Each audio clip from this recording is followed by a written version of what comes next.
Hello, you're listening to Cheat Sheet, cutting through the scroll, the shouting, the spin to bring you what you need to know in 10 minutes. I'm Sophy Ridge. And I'm RidgeandFrost. It's Wednesday, the 12th of November. Here's what's happening. Well, there is a lot of political manoeuvrings going on. Something quite unusual happened in that we had a briefing from Number 10 overnight saying that if there is a leadership challenge, Keir Starmer's definitely going to fight it. Hang on, leadership challenge? That made us prick up our ears. Let's get into that in a second. I'm excited about that. Across the pond, not quite a leadership challenge, but a show of strength from Governor of California, Gavin Newsom, who did go to the COP climate talks in Brazil. Of course, President Trump did not. We'll discuss that.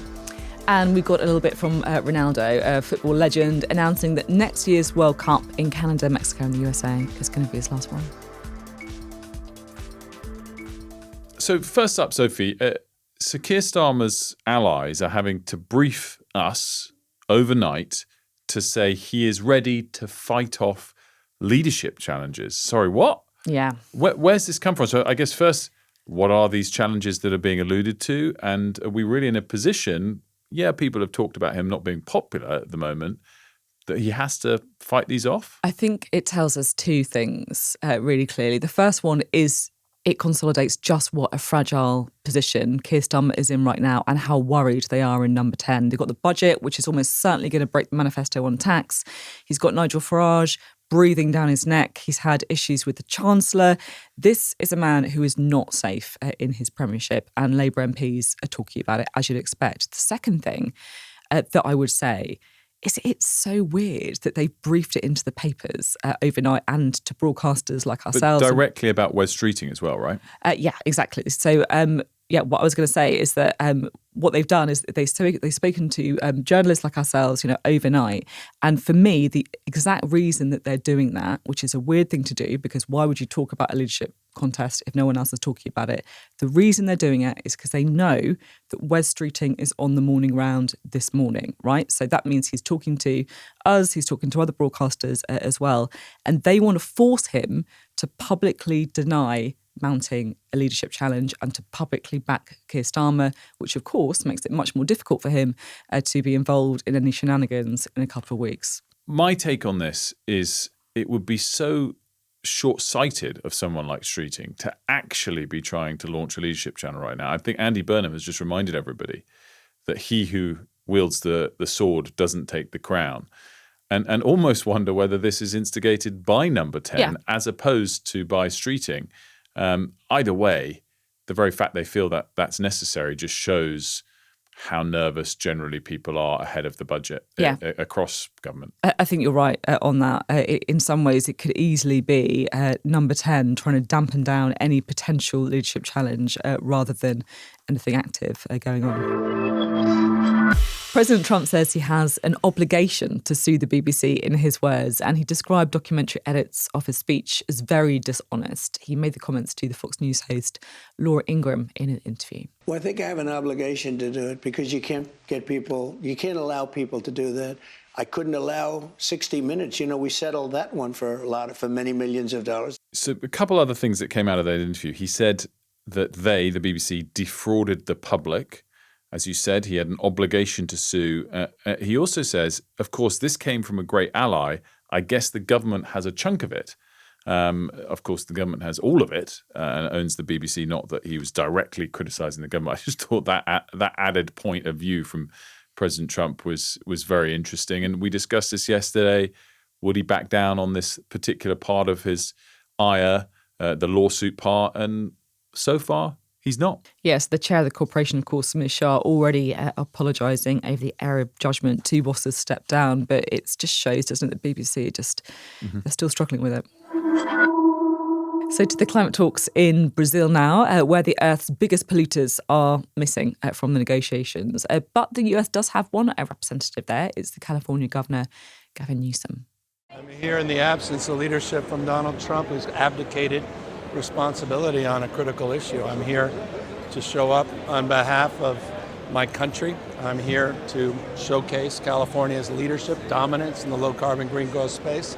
I'm here because I think it's more than electric power, it's about economic power, and I'm not going to cede America's economic leadership to China. Kudos to Governor Newsom for going. It stands out. It's also clever politics, of course, particularly in the US where it's a party political issue, and he's obviously going to be seeking the Democratic nomination for the presidential bid in 2028. I just want to pick up on what he said there about overall economic leadership, because we also got some stats yesterday about China's CO2 emissions, which have improved. They're still vastly higher than anybody else's.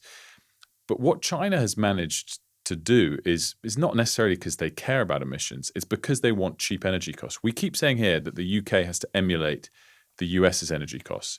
Well, both of us have to emulate China. China is way ahead now on the cost of electricity. And they've done that not by drill, baby, drill. They've done it with a barbell approach, really dirty, cheap coal on one end and solar on the other end.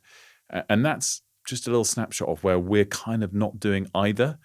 Our green obsession is wind, and wind has had great innovation in the last decade to make it more efficient in terms of the energy it generates, but solar is way ahead of the curve. And on that level, China has massively improved their electricity costs more than any other nation. Is there a problem with solar because we don't have enough sun in the UK? It's definitely part of the problem, but actually not enough to be a hindrance. The biggest problem is it totally destroys the land you put it on. Wind, even though we as a populace prefer it offshore, onshore you can still farm the land around it, you can still walk around it, et cetera, et cetera. It doesn't look great. Solar means you can't do anything else. Okay. And China's got lots of land and quite a lot of sun, and they've got the investment, and it's massively improved their energy costs. That's so interesting. WASPy women, so women against the state pension inequality, are back in the top of the headlines, Sophie. These are women who were born in and around the 1950s whose state pension age was raised to match that of men. And they've been campaigning for a long time saying they're due compensation. This issue kind of came and went, I thought. Why is it back in the headlines? Yeah, we don't really know, to be honest. I'm going to try and find out later. And they say new evidence has emerged, which means they're kind of looking at it again. It's interesting, isn't it? Because look, this has been a very, very well-run campaign that the government has been kind of dealing with for a long time, for many years, as you say. I'm going to brace myself for a slightly unpopular opinion here, but I do think that if you're a young person and you already know that your pension age is 68 and probably going to rise even more, you already know that if you go to university, you're going to leave with loads of fees, that getting on the housing ladder is very, very difficult.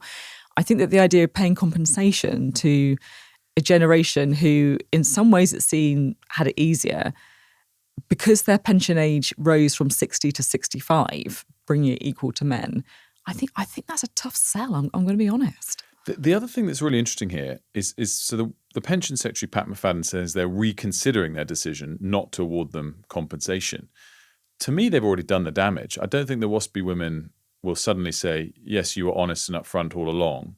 It will cause dissatisfaction with those that don't benefit from the payout. It's going to cost about $10 billion. Clearly, money's unbelievably tight. And it just looks like very poor politics again. If you were going to do it, and then appear to have honoured your pledges in opposition. If you're not going to do it, stick to your guns. Yeah. Well, what are they doing? Yeah. And as you say, that amount of money, you can't find that down the back of the sofa, let's be honest. To me, it suggests there are going to be other things in the budget that are damaging to pensioners. So they're trying to offset that somehow with something that's expensive, about $10 billion, but it's a one-off payment. If you get rid of, for example, the triple lock, it saves about that amount every single year going forward. But again, to me, seems like poor politics. Yeah. Make your decision, stick to it. Yeah, that's so interesting about the budget as well. And then I guess it means that younger people who are going to have money taken out of their pensions in the future, and then people who can, retire at 65, are going to be benefiting.